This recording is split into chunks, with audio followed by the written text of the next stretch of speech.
Il y a un mois, on prenait la décision de changer drastiquement de rythme à travers notre voyage en Afrique de l'Ouest. L'objectif, traverser le Nigeria avant la saison des pluies et rejoindre l'Afrique centrale et son climat plus clément. On a donc formé un convoi de 7 véhicules à Cotonou au Bénin pour transiter au Nigeria. La première semaine de voyage s'est bien passée, malgré quelques problèmes mécaniques. On aura même pris le temps de faire du tourisme au Afi Drill Ranch pour voir des singes. La prochaine étape de notre voyage consiste à rejoindre le Cameroun. Malheureusement, la frontière sud est fermée à cause du conflit camerounais. Il faudra donc passer plus au nord par une piste réputée difficile, voire infranchissable pendant la saison des pluies.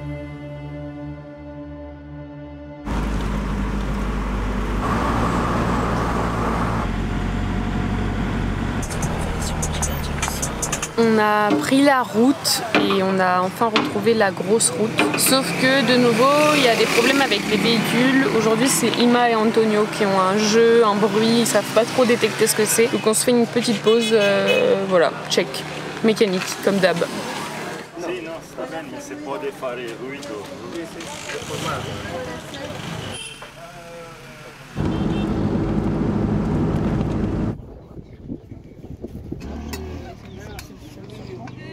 Bon, malheureusement, ça s'est empiré, on a roulé encore un peu, mais là, le roulement est complètement cassé et du coup, la roue s'est bloquée, donc il peut plus avancer. Il a un roulement de rechange, mais un vieux qui est aussi cassé, mais ça va juste lui permettre de pouvoir avancer la voiture jusqu'au garage. Et on va voir là-bas si on arrive à trouver la pièce neuve ou au moins d'occasion pour pouvoir réparer le véhicule et continuer, puisque là, là c'est chaud.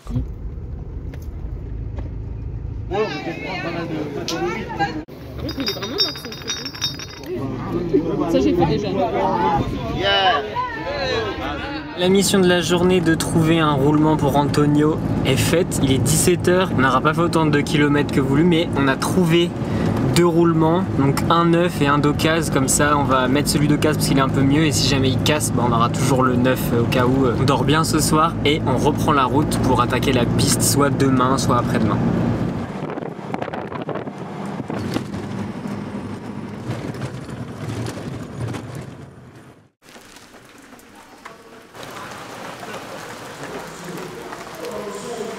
Il a commencé à pleuvoir à 2h30 cette nuit et depuis il pleut en continu. Donc on s'est réveillé, on a dû plier la tente sous la pluie. À mon avis on va rouler toute la journée sous la pluie, on va voir. Tout ce qu'on avait laissé dehors, c'est mort. Après ça, c'est de notre faute, on le savait très bien que c'était la saison des pluies. Donc Antoine, il faut pas laisser ses affaires dehors. Aujourd'hui on vise une étape de 300 km à peu près. C'est hyper ambitieux avec notre énorme convoi. De toute façon avec ce temps là on n'a pas trop envie de faire des pauses, donc voilà, on n'a plus qu'à rouler. Direction Bali. On s'est bien laissé aller à profiter du Nigeria pendant les premiers jours, mais la pluie nous rattrape. Les routes principales commencent à se modifier, donc il ne faut pas que l'on traîne pour pouvoir espérer passer la piste de la frontière sans trop de problèmes.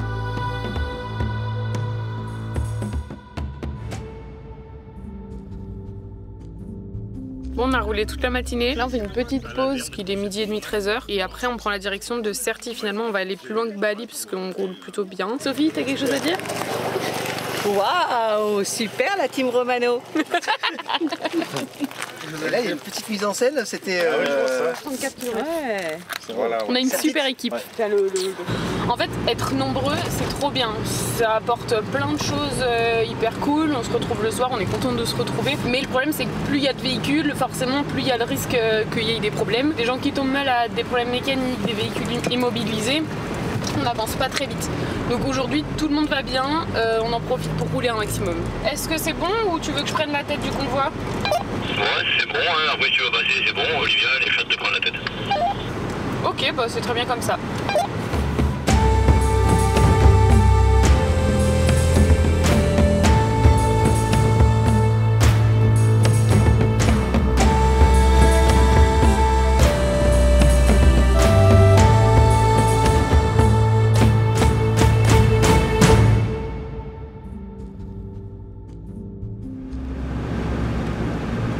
Le parking est a priori vers là où je suis, peut-être dans l'herbe, je sais pas. Bon, ça y est, on a tous bien dormi, mais là il est l'heure d'attaquer la fameuse piste qui fait tant parler d'elle. On a de la chance, il pleut vraiment pas, toutes les conditions sont avec nous. Donc on va voir comment ça se passe sur place, mais normalement ça devrait bien se passer.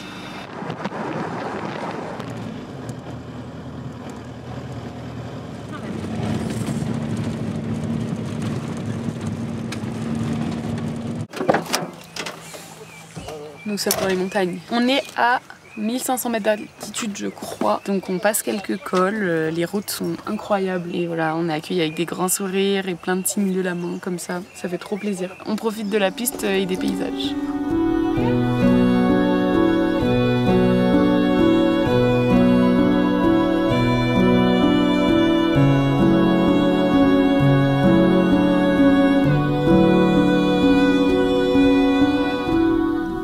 On est à Nguroge, on est à 100 mètres de la bifurcation pour prendre la piste vers la frontière du Cameroun. Donc là c'est notre dernier contact avec un peu la civilisation nigériane et après c'est la piste.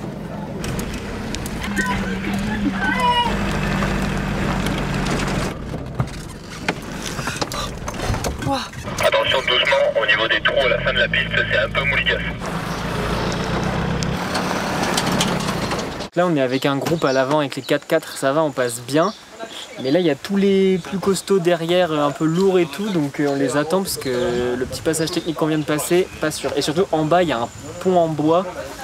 Le camion de Rick et Manuela il fait 7 tonnes, donc j'espère que le pont il va tenir quoi.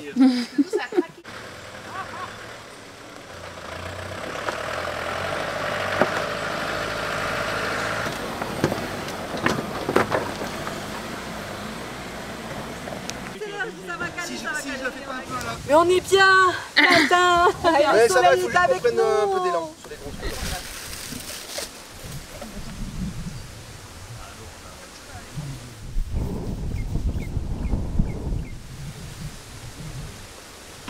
La pause pique-nique est finie, on reprend la route. Normalement on devrait arriver sur une rivière. Étant donné l'état des pistes, on va voir s'il y a de l'eau ou pas. Malgré le fait qu'on soit censé être en pleine saison des pluies, on n'a pas de problème avec la boue pour le moment. Bon, ça y est, on est devant l'eau. Paul est en train d'y aller pour voir si c'est profond.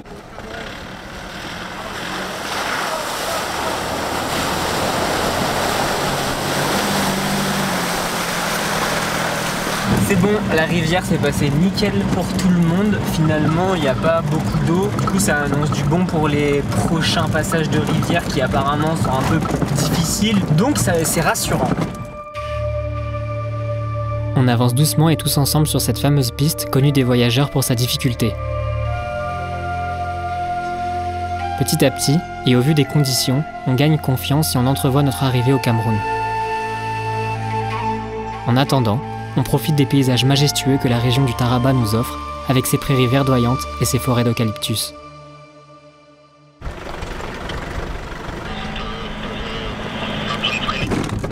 Il commence un peu à pleuvoir. Pas très bon signe, surtout que là derrière le convoi des costauds ça galère un peu, ça touche partout et tout. On va rouler comme on peut et je pense qu'on va pas tarder à prendre la décision de s'arrêter. T'as pas l'air d'avoir bon moral. Si, moi ça va en vrai, moi je m'amuse bien, mais derrière ça a l'air un peu chaud en vrai, surtout avec le camion de Gilles et Sophie, il est bas et tout, il est long, c'est pas évident quoi. Mais c'est pour ça, si on fait une bonne nuit, on croise les doigts, demain il pleut pas. Et il pleut pas toute la nuit, comme ça la piste est pas trop mouillée et demain on repart tranquille et voilà.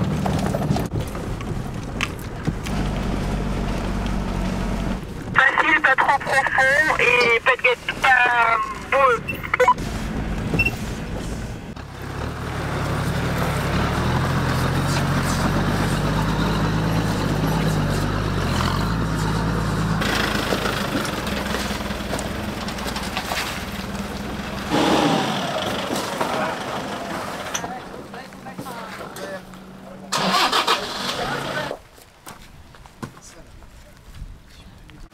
J'en peux plus, c'est quoi cette route de merde?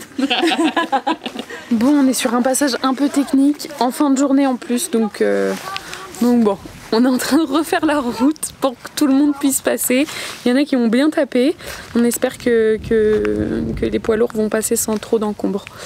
Voilà.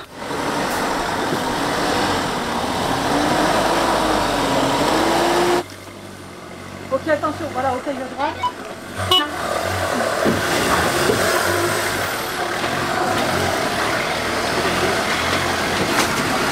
Tout le monde est passé, c'est bon. Ça c'est derrière nous. Il est temps de faire une pause et que tout le monde puisse reprendre des forces pour demain. Parce que bien sûr c'est pas fini.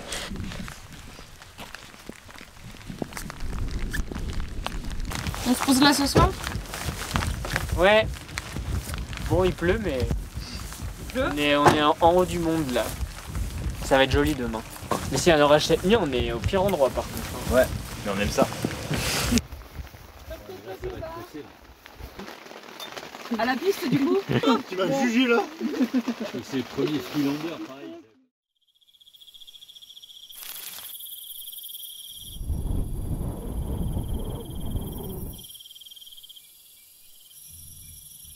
C'est le matin, tout le monde est bien reposé. On a passé une nuit au frais.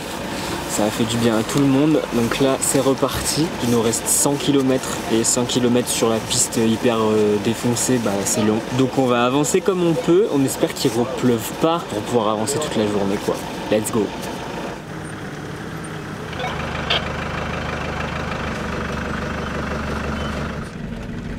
Hein?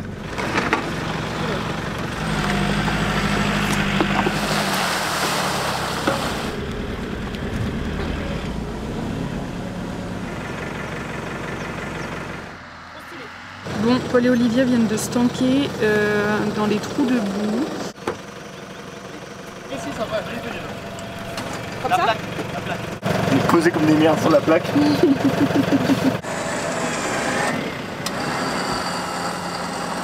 Là c'est bien, ils font un petit ratissage.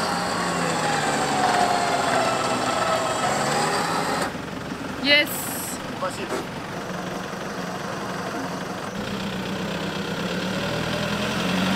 On s'est séparés avec l'autre groupe parce qu'il y avait un passage où les gros ils allaient pas du tout passer, du coup ils ont pris une autre piste.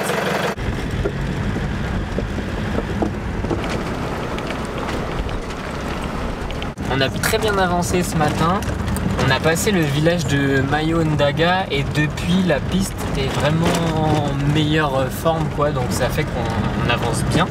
Le convoi des plus costauds est toujours devant nous. En fait, la variante qu'ils ont pris était plus courte. Nous, on est à 15 km de la frontière avec le Cameroun, je crois. Donc, on devrait passer aujourd'hui. Finir cette matinée tranquille au milieu de ces paysages magnifiques.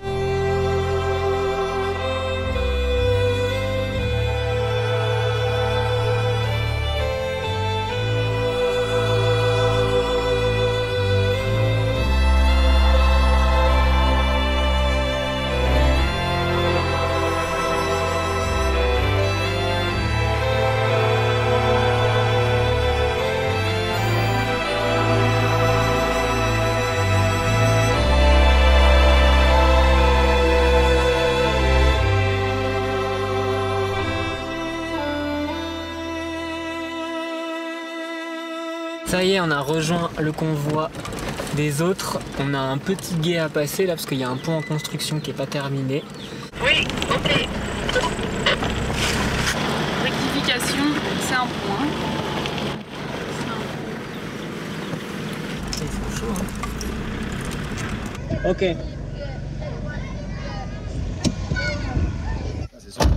On vient de passer la douane de sortie du Nigeria, donc tout le monde fait ses petites formalités, ça prend pas beaucoup de temps. C'est un bureau assez original, dans la terre avec de la paille comme le toit. C'est vraiment une frontière de brousse quoi. Hello.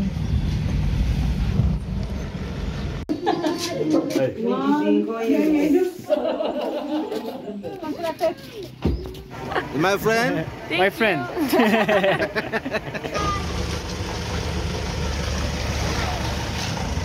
On est dans le no man's land entre le Nigeria et le Cameroun. On a quitté le Nigeria, ça y est. Donc on va pouvoir rentrer au Cameroun ce soir et après je pense qu'on va trouver un bivouac pas très loin et se poser et on fera le reste de la piste demain. Il y a des singes dans l'herbe là. Doucement, doucement. C'est pour rien. Putain, c'est pour rien. Putain, faut qu'on passe la frontière là. Hein. Avec des pierriers et tout. On va pas dormir là. Non, ça va le faire. Ça, c'est l'ancienne piste qu'on voit à gauche là. Mais c'est impossible en fait. C'est...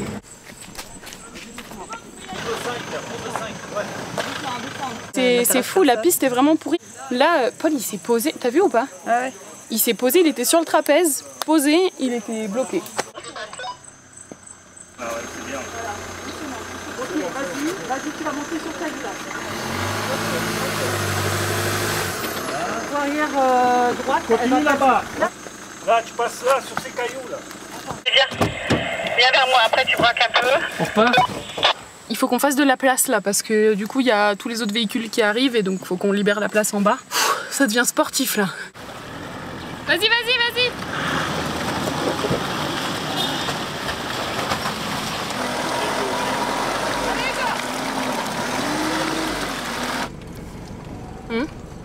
Là.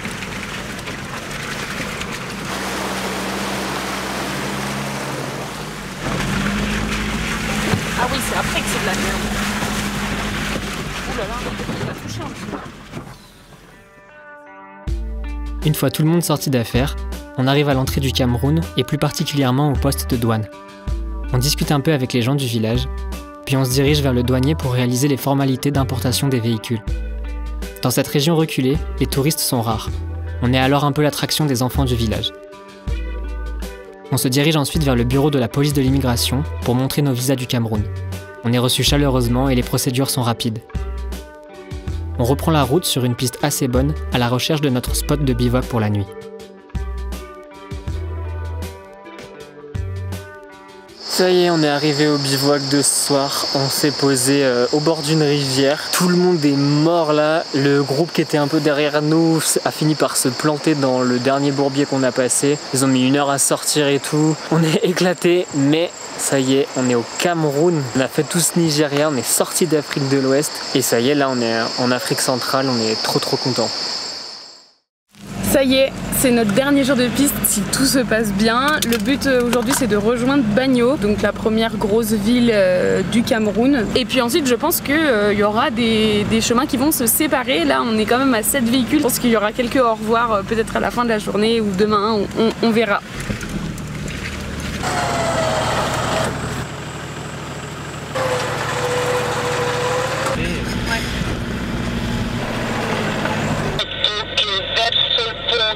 On arrive devant un grand passage de guet. Il y en a qui sont partis en repérage voir ce que ça donne. Il a plu en fait toute la nuit, donc ce matin c'est super gras. On s'est déjà embourbé et il faut qu'on arrive à sortir vite d'ici. Je pense aussi. Ouais. Il y a un bon mètre d'eau. Il y a un bon mètre d'eau? Ouais. Ça correspond à quoi sur toi à peu près? Ah bah par rapport au camion, toute la route. C'est après, il y a une côte qui est longue et elle me paraît hyper glissante. Les gens ils disent qu'elle est pas glissante. Mais... On s'engage dans le gouffre, donc on a du public a priori. Paddy vient de passer, apparemment ça va. Donc voilà le passage de rivière. Et après on a une côte qui monte vraiment raide.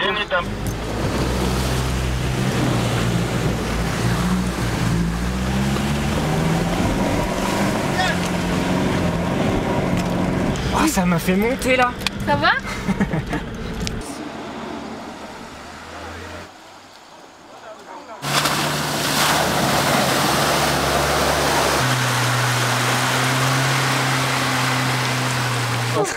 C'est pas vrai. Solo que no. Ça y est, on a passé le plus difficile normalement. Donc le gué, il était pas si terrible. Ce qu'on appréhendait un peu, c'était la montée qui était super raide derrière. Donc normalement, la piste devient de plus en plus praticable. Il reste 20 bornes, donc on espère arriver bientôt.